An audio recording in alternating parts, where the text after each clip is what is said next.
नमस्कार, आवाज समाचार देख रहे हैं आप और आपके साथ मैं हूं स्मिता रिशाल। वक्त हो गया 4 बजे की तमाम अहम और बड़ी खबरों का, जिस पर करेंगे नजर। लेकिन उससे पहले नजर इस वक्त की हेडलाइंस पर। कारोबारी हफ्ते की बढ़िया शुरुआत, बैंकिंग, फाइनेंशियल, ऑटो में अच्छी तेजी, लेकिन मेटल और रियलिटी पर दबाव। सेंसेक्स 491 तो निफ्टी 126 अंक चढ़कर बंद। प्रधानमंत्री मोदी ने की फर्टिलाइजर सेक्टर में बड़े रिफॉर्म की शुरुआत। 600 पीएम किसान समृद्धि केंद्र का उद्घाटन, किसानों के खाते में डाले गए कुल 16,000 करोड़ रुपए। क्रिप्टो रेगुलेशन के लिए भारत दुनिया के सामने रखेगा ड्राफ्ट, अगले महीने से शुरू होने वाली है G20 की बैठक में सहमति बनाने की होगी कोशिश। CNBC आवाज एक्सक्लूसिव। दिल्ली शराब घोटाले मामले में डिप्टी सीएम मनीष सिसोदिया से सीबीआई की पूछताछ। मार्च निकालकर सीबीआई ऑफिस पहुंचे सिसोदिया, बीजेपी ने बताया भ्रष्टाचार का जश्न। कांग्रेस अध्यक्ष पद के लिए वोटिंग जारी, पूर्व पीएम मनमोहन सिंह, सोनिया गांधी, प्रियंका समेत दिग्गजों की वोटिंग। 19 अक्टूबर को होगी वोटों की गिनती। महाराष्ट्र में अंधेरी विधानसभा उपचुनाव के लिए नहीं लड़ेगी बीजेपी। एनसीपी, एमएनएस और शिंदे गुट की अपील पर बीजेपी उम्मीदवार ने वापस लिया नाम।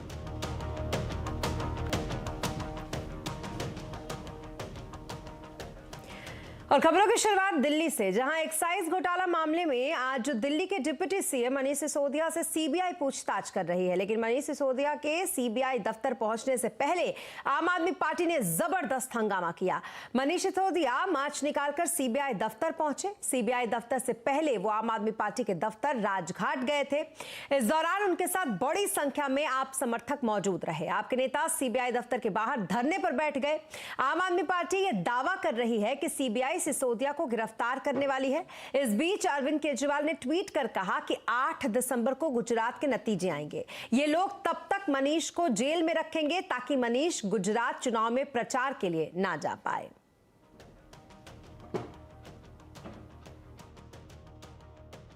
अभी उन्होंने गुजरात आना था, लेकिन आज इन लोगों ने मनीष सिसोदिया को गिरफ्तार कर लिया। वो नहीं चाहते कि मनीष सिसोदिया गुजरात में जाके चुनाव का प्रचार करें। 1 महीने तक ये मनीष सिसोदिया को गिरफ्तार करेंगे। जैसे ही 8 तारीख को नतीजे आएंगे, गुजरात में आम आदमी पार्टी की सरकार बनेगी, जेल के ताले टूटेंगे, मनीष सिसोदिया छूटेंगे। मैं मनीष जी को कहना चाहता हूं, आप चिंता मत करो, आपके ना आने से प्रचार बंद नहीं होने वाला। ये सारी जनता प्रचार कर रही है, घर घर जाके प्रचार कर रही है।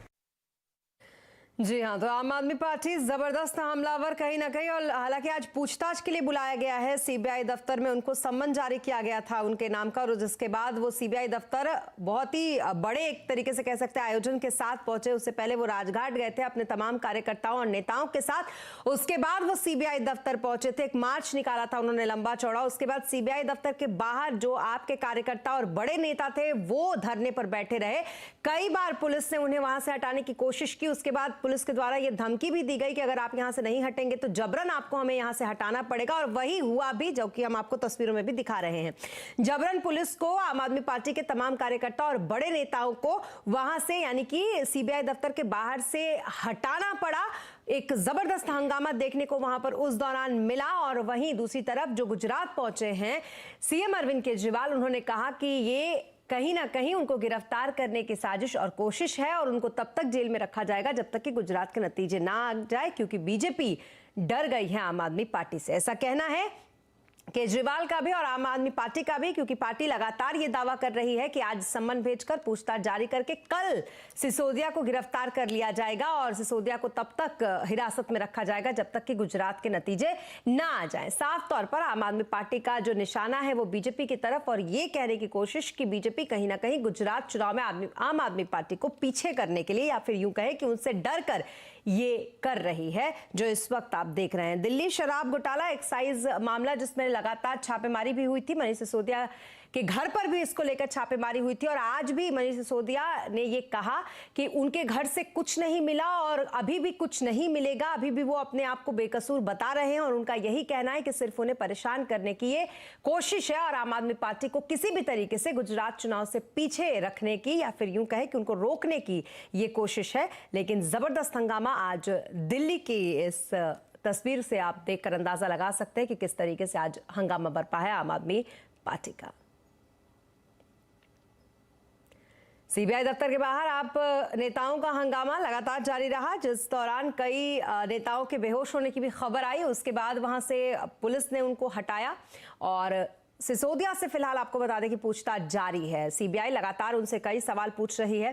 हालांकि एक्साइज घोटाले में कई सारी बातें हैं जिसको लेकर पहले भी सवाल जवाबों का सिलसिला तीखे बयानबाजियों के द्वारा हो चुका है, लेकिन अभी फिलहाल सीबीआई के सामने सिसोदिया और उनसे लगातार उसको लेकर पूछताछ जारी। और अब दूसरी तरफ ये हंगामे की तस्वीर हम आपको दिखा रहे हैं, लेकिन इस बीच संशय ये है आम आदमी पार्टी की तरफ से कि सिसोदिया की गिरफ्तारी आज या कल हो सकती है। और अब बात करेंगे कांग्रेस अध्यक्ष पद के चुनाव के लिए आज हो रहे मतदान की। दरअसल कांग्रेस अध्यक्ष पद के लिए आज मतदान हो रहा है। सोनिया गांधी, राहुल गांधी, मनमोहन सिंह समेत कई दिग्गजों ने अपने मताधिकार का इस्तेमाल किया। अध्यक्ष पद के लिए कांग्रेस के वरिष्ठ नेता मल्लिकार्जुन खड़गे और सांसद शशि थरूर के बीच सीधा मुकाबला देखने को मिल रहा है। 19 अक्टूबर को इस चुनाव के नतीजे आएंगे। 24 साल में ये पहला मौका है जब कांग्रेस अध्यक्ष पद के लिए गांधी और नेहरू परिवार का कोई सदस्य फिलहाल मैदान में नहीं होगा। ये 24 साल के बाद ऐसा हुआ है। कांग्रेस के अध्यक्ष पद के लिए 9300 डेलीगेट्स मतदान में हिस्सा ले रहे हैं।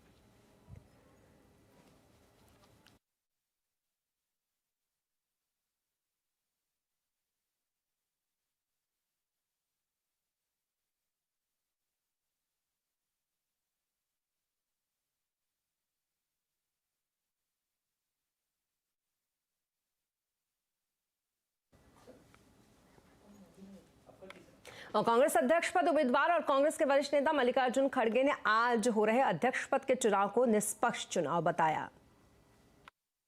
हमारा संगठन का चुनाव है, ये इंटरनल पार्टी इलेक्शंस है। इसमें हम सभी फ्रेंडली फाइट कर रहे हैं और इसमें कोई किसी के खिलाफ, एक दूसरे के खिलाफ इलविल नहीं है और बड़े डिसिप्लिन वे से चुनाव हुए, कोई गड़बड़ नहीं हुआ और कोई भी एक दूसरे के विरोध में बोलने की भी बात नहीं की, लेकिन ठीक ढंग से चुनाव चला। अब देखेंगे 4 बजने के बाद जो 19 तारीख सुबह काउंटिंग होगी, उस वक्त क्या परिणाम निकलेगा उस वक्त मालूम होगा। तो मतदान करने के बाद शशि थरूर ने कहा कि पार्टी और संगठन में जिस बदलाव की जरूरत है वो इससे लेकर जरूर आएंगे। देखिए, मैं तो यही प्रेस कॉन्फ्रेंस में कह रहा था, आप शायद सुने नहीं होंगे। देखिए, मैं सिर्फ ये कहूँ, मैं तो पार्टी के बदलाव के बारे में जो बोल रहा हूँ, ये भीतर के बदलाव, हमारी आइडियोलॉजी में कोई प्रॉब्लम नहीं है, लेकिन हमारे संगठन में, हमारे काम करने की तरीका में मैं बदलाव लेके आना चाहता हूं और इसका तो मेरे घोषणा पत्र में सारी डिटेल्स लिखा है और उसमें मैंने विकेंद्रीकरण के बारे में बोला और हमारे पार्टी के कार्यकर्ताओं हर स्तर में उसका शक्तिकरण करने की। तो 2 प्रबल दावेदार कांग्रेस के अध्यक्ष पद के, ये 19 तारीख को पता चलेगा कि कांग्रेस का जो ये अध्यक्ष पद है वो किसके हाथों में जाता है। लेकिन फिलहाल इस कांग्रेस के अध्यक्ष पद के चुनाव पर अपडेट लेते हैं। पल्लवी घोष जी इस वक्त हमारे साथ हैं। पल्लवी जी बताएं, कांग्रेस चुनाव पर क्या कुछ अपडेट है? करीब 20 साल बाद एक बार फिर से कांग्रेस पार्टी के अध्यक्ष पद के लिए चुनाव हो रहा है और इसमें 2 उम्मीदवार सामने हैं, यानी कि मल्लिकार्जुन खड़गे और शशि थरूर। सोनिया गांधी, प्रियंका गांधी वाड्रा, राहुल गांधी, पूर्व प्रधानमंत्री डॉक्टर मनमोहन सिंह समेत बहुत सारे वरिष्ठ नेताओं ने अपना वोट किया और सोनिया गांधी ने ये भी कहा कि इसी दिन के लिए मैं बहुत दिन से इंतजार कर रही थी। ये पहली बार ऐसा होगा कि गांधी परिवार से कोई भी अध्यक्ष नहीं रहेगा कांग्रेस पार्टी में। लेकिन अब सवाल ये उठता है कि क्या मल्लिकार्जुन खड़गे अगर वो चुनाव जीतते हैं और जिसके बारे में काफ़ी संभावना हाई है, क्या वो कर पाएंगे जो कांग्रेस पार्टी की सख्त ज़रूरत है, यानी कि चुनाव जीतना। गुजरात और हिमाचल प्रदेश में चुनाव होने वाले हैं और ऐसे में अगर कांग्रेस इन दोनों राज्यों में या एक राज्य में नहीं जीत पाती है तो मुझे लगता है कांग्रेस अध्यक्ष, जो नया अध्यक्ष है, उसके लिए एक सबसे बड़ा रोड ब्लॉक होगा। दूसरी बात है, कांग्रेस पार्टी में बहुत सारे ऐसे नेता हैं जो असंतुष्ट हैं, उनको कैसे पार्टी के अंदर रख पाएगा जाएगा या सब पार्टी को यूनाइट किया जाएगा, ये भी एक और बड़ी चुनौती होगी। लेकिन बात ये भी चलती है कि जो भी बनेगा कांग्रेस का अध्यक्ष वो एक रिमोट कंट्रोल्ड होगा गांधी परिवार से, और क्या ये सच है ये भी हमें देखना पड़ेगा। जहां तक मल्लिकार्जुन खड़गे की बात है, उन्होंने ऑलरेडी ये बात कह दिया है कि उनको कोई संकोच नहीं है अगर उनको गांधी परिवार से कोई भी एडवाइस लेना पड़े। लेकिन सबसे बड़ी चुनौती मैं ये भी मानती हूँ कि 2024 में कम से कम इनको एक ऑल्टरनेटिव लाना पड़ेगा, एक चेंज, क्योंकि अब चैलेंजेस या चुनौती सिर्फ बीजेपी से नहीं है, बहुत सारे नए छोटे रीजनल पार्टी से भी है, खास तौर पर आम आदमी पार्टी से। जी, बहुत शुक्रिया तमाम डिटेल्स के लिए आपका पल्लवी जी। और अब बात पीएम की करेंगे। पीएम किसान सम्मान सम्मेलन 2022 के मौके पर प्रधानमंत्री मोदी ने आज फर्टिलाइजर सेक्टर में बड़े रिफॉर्म की शुरुआत की। प्रधानमंत्री ने 600 किसान समृद्धि केंद्र का उद्घाटन किया और इसके अलावा पीएम किसान सम्मान निधि योजना के तहत किसानों के खाते में 12वीं किस्त जारी की। अब तक कुल 16,000 करोड़ रुपए किसानों के खाते में डाले गए हैं। प्रधानमंत्री महोदय ने आज वो पौधा वन नेशन वन फर्टिलाइजर इसके रूप में किसानों को सस्ती और क्वालिटी खाद भारत ब्रांड के तहत उपलब्ध कराने की योजना है। हमने यूरिया की 100% नीम कोटिंग करके उसकी कालाबाजारी रुकवाई। हमने बरसों से बंद पड़े देश के 6 सबसे बड़े यूरिया कारखानों को फिर से शुरू करने के लिए मेहनत की है। साथियों, अब तो यूरिया उत्पादन में आत्मनिर्भरता के लिए भारत अब तेजी से लिक्विड नैनो यूरिया, प्रवाही नैनो यूरिया की तरफ बढ़ रहा है। और इस खबर पर डिटेल के लिए हमारे साथ है लक्ष्मण रॉय जी। लक्ष्मण जी, आज किसानों के खाते में पैसे डालने के साथ फर्टिलाइजर के लिए कई कदम उठाए गए हैं। दरअसल फर्टिलाइजर सेक्टर के लिए बड़े रिफॉर्म के तौर पर इस कदम को इसलिए देखा जा रहा है क्योंकि प्रधानमंत्री ने 2-3 महत्वपूर्ण ऐलान किए हैं। पहला कि फर्टिलाइजर सेक्टर की जो मार्केटिंग है उसकी मौजूदा व्यवस्था में बड़ा बदलाव आएगा और इस बदलाव का केंद्र होगा पीएम किसान समृद्धि केंद्र। ये जो किसान समृद्धि केंद्र होंगे ये फर्टिलाइजर की दुकान के तौर पर काम करेंगे, यानी फर्टिलाइजर की बिक्री इन केंद्रों से होगी जहां से किसान सीधे फर्टिलाइजर खरीद सकेंगे। और ऐसे अभी तो 600 केंद्र का उद्घाटन किया गया है, लेकिन कोशिश ये है कि 3.25 लाख से 3.5 लाख ऐसे केंद्र को विकसित किया जाए किसान समृद्धि केंद्र के तौर पर। इसमें से जो मौजूदा फर्टिलाइजर की दुकानें उसको भी किसान समृद्धि केंद्र के तौर पर विकसित करने का प्रस्ताव है। यहाँ पे सिर्फ फर्टिलाइजर नहीं बल्कि बीज, किसान खेती के उपकरण जैसे सामान भी यहाँ पे मिलेंगे, मिट्टी की टेस्टिंग भी यहाँ पे हो सकेगी। एक तो मार्केटिंग रिफॉर्म है, दूसरा ब्रांड के तौर पे भी रिफॉर्म करने का फैसला प्रधानमंत्री ने औपचारिक तौर पर शुरुआत की इसकी। वो ये है कि हर कंपनियां अपने अपने नाम से फर्टिलाइजर नहीं बनाएंगी बल्कि पूरे देश भर में एक ही ब्रांड नेम से फर्टिलाइजर बिकेगा, वो होगा भारत। हालांकि उस ब्रांड नेम को बड़े तौर पर लिखना होगा पैकेज पर, छोटा सा नीचे लिख सकते हैं कंपनियां किस कंपनी ने इसको बनाया है। तो एक ब्रांड नेम के तौर पर बड़ा बदलाव करने की कोशिश है। और इतना ही नहीं, सरकार ने इस मौके पे जो एग्री स्टार्टअप कॉन्क्लेव है उसका भी उद्घाटन किया। इससे पहले जैसा कि हमने देखा कि किसान सम्मान योजना के तहत किसानों के खाते में पैसे भी ट्रांसफर किए गए। तो ये कुछ महत्वपूर्ण ऐलान प्रधानमंत्री की तरफ से किए गए जिसको फर्टिलाइजर सेक्टर के लिए बड़े रिफॉर्म के तौर पर भी देखा जा रहा है। जी, बहुत शुक्रिया तमाम डिटेल्स के लिए लक्ष्मण जी आपका। और अब बात मार्केट की। कारोबारी हफ्ते की शानदार शुरुआत हुई है। आज सेंसेक्स 491 पॉइंट चढ़कर 58,411 पर, निफ्टी 126 पॉइंट चढ़कर 17,312 पर बंद हुआ। आज के कारोबार में सबसे ज्यादा तेजी बैंकिंग फाइनेंशियल शेयर में रही। मार्केट का हाल समझते हैं सुमित से। सुमित, मार्केट की क्या कुछ हाईलाइट्स आज की रही? कारोबार में कहां मंदी कहां तेजी? देखिए, हफ्ते का पहला कारोबारी सत्र था थोड़ा सा वोलेटाइल। फर्स्ट हाफ में थोड़ी सी बिकवाली, फिर लोअर लेवल से एक शानदार रिकवरी इंडेक्स में देखने को मिली और दिन के ऊपरी स्तरों के आसपास इंडेक्स पहुंचता हुआ दिखाई पड़ा। एक एक करके तमाम शेयर आपकी स्क्रीन पर आएंगे। निफ्टी के टॉप गेनर्स में एसबीआई 3% की तेजी, बजाज फिनसर्व 2% ऊपर, एक्सिस बैंक करीब 2.25% की तेजी और एनटीपीसी में करीब 2% का उछाल आता हुआ दिखाई पड़ा। इसके अलावा निफ्टी लूजर्स में आज आपको हिंडाल्को करीब 2.25% नीचे, एलएनटी में 1.5% की बिकवाली, जेएसडब्ल्यू स्टील 1.25% नीचे और एचसीएल टेक करीब 1% के आसपास का फॉल यहां आता हुआ दिखाई पड़ा। मिड कैप के गेनर्स में इंडियन बैंक लीड कर रहा था 6.5% की तेजी के साथ, केनरा बैंक 4.5% ऊपर, भारत फोर्ज 3.5% ऊपर और पीएनबी में करीब 3% के आसपास का उछाल आज के सत्र में आया। इसके अलावा टाटा एलेक्सी आज नंबर्स के बाद करीब 8% टूटा, ओबरॉय रियल्टी 5% टूटा, नवीन फ्लोरिन करीब 4% और वरुण बेवरेजेस 3.5% के आसपास ही बिकवाली मिड कैप के टॉप लूजर्स में शुमार हुए। इसके अलावा एफ&ओ में आज गेन कर रहा था city union bank, Canara bank, bank of Baroda और भारत फौज। बेसिकली आज पीएसयू बैंक्स में आपको खरीदारी आते हुए दिखाई पड़ेगी। इसके अलावा एफ&ओ के लूजर्स में आपको दिखाई पड़ेगा ओबरॉय रियल्टी, नवीन फ्लोरिन, वेदांता, सिंजीन, ये कुछ ऐसे नाम जहां पर कुछ हद तक प्रेशर बनता हुआ आज के सत्र के अंदर देखने को मिला। आज ऑटो में लीड कर रहा था भारत फोर्ज, बजाज ऑटो, मारुति करीब 1.5 से लेकर 3.5% तक का उछाल यहां बनता हुआ दिखाई पड़ा। तो हफ्ते का पहला कारोबारी सत्र भारतीय बाजारों में उत्साह तो देखने को मिला। अब देखते हैं कैसे आगे हफ्ता कैरी फॉरवर्ड होता है। बहुत शुक्रिया तमाम मार्केट अपडेट के लिए सुमित आपका। तो ये तो रही मार्केट की बात, लेकिन अब फिर से यूक्रेन पर पुतिन का बड़ा हमला, बताएंगे पूरी खबर ब्रेक के बाद।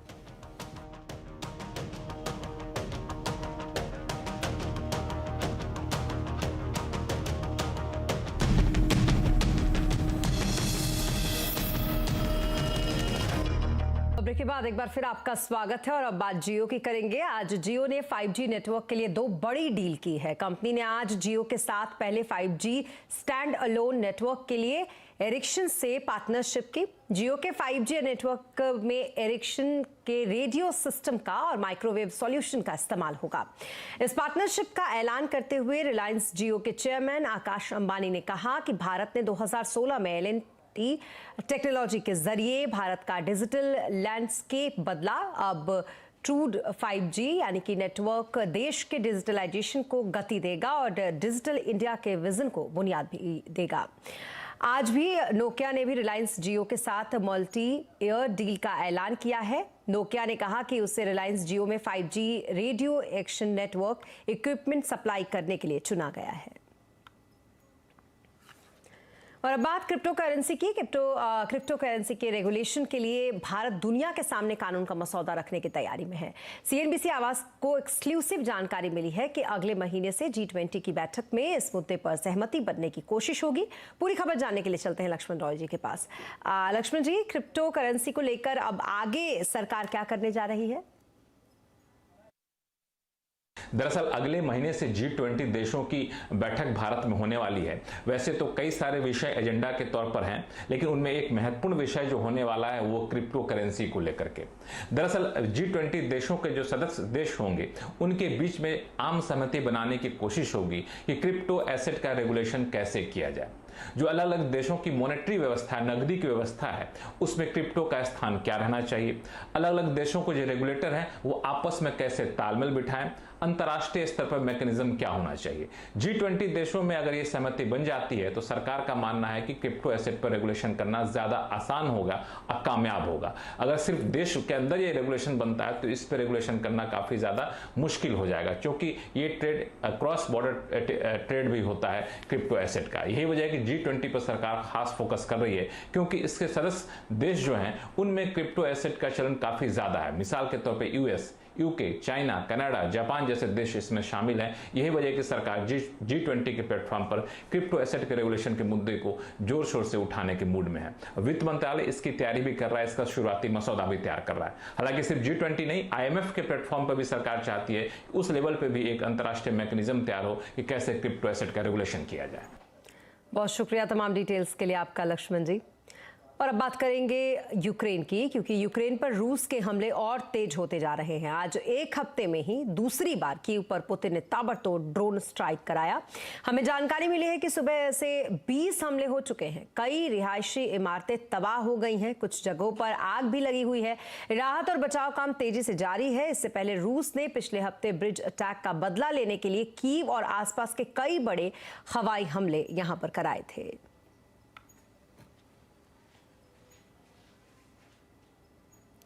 और इसी के साथ इस बुलेटिन में फिलहाल इतना ही, लेकिन खबरों पर लगातार अपडेट के लिए आप बने रहें CNBC आवाज के साथ। नमस्कार।